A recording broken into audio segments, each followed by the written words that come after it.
Tanggal 1 Juni hari ke-153. Bacaan Mazmur pasal 1-6.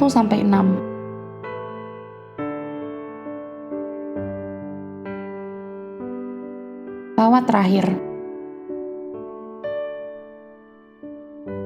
Garis besar. Pintu gerbang menuju kitab Mazmur dijaga oleh dua pernyataan utama tentang wahyu Tuhan.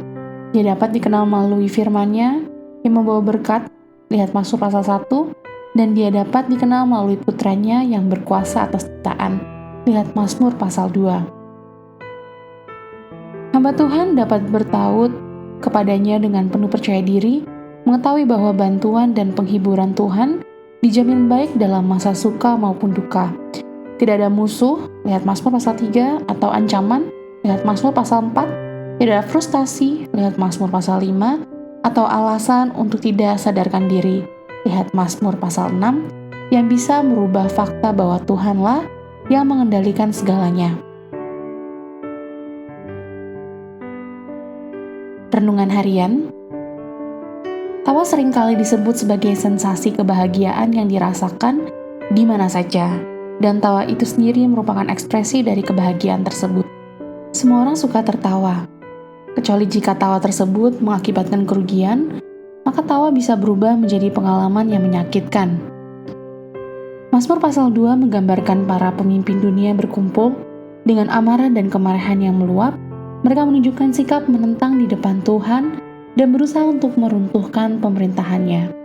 Lihat pasal 2 ayat 3. Lalu bagaimana reaksi Tuhan terhadap upaya pemberontakan dan kemandirian mereka yang tampak mengesankan itu?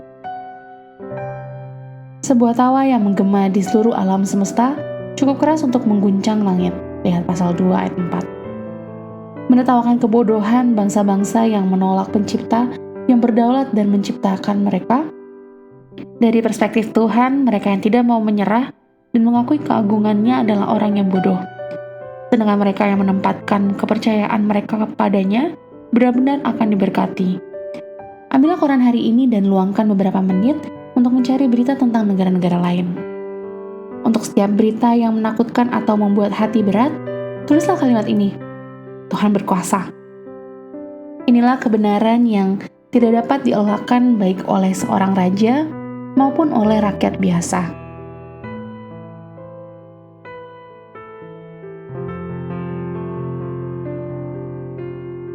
Nyanyian pujian seharusnya menjadi percakapan antar sesama teman.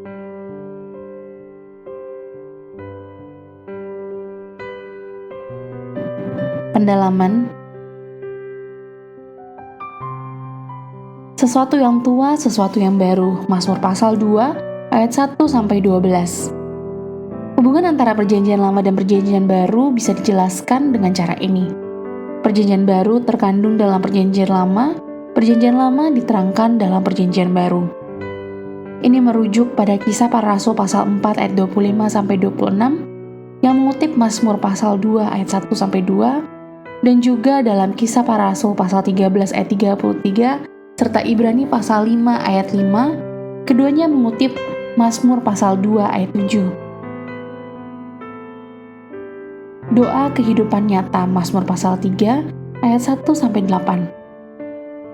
Judul untuk 13 Mazmur memberikan konteks tentang kapan Daud menulisnya.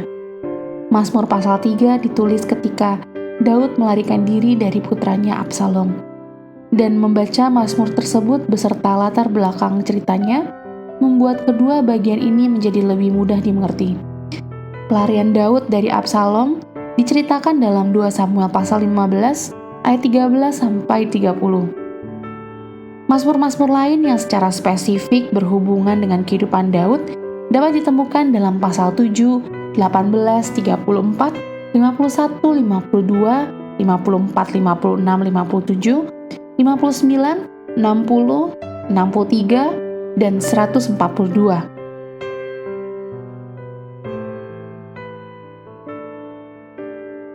Demikian renungan hari ini.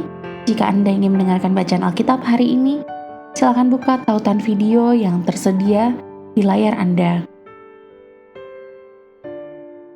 Amin. Tuhan Yesus memberkati.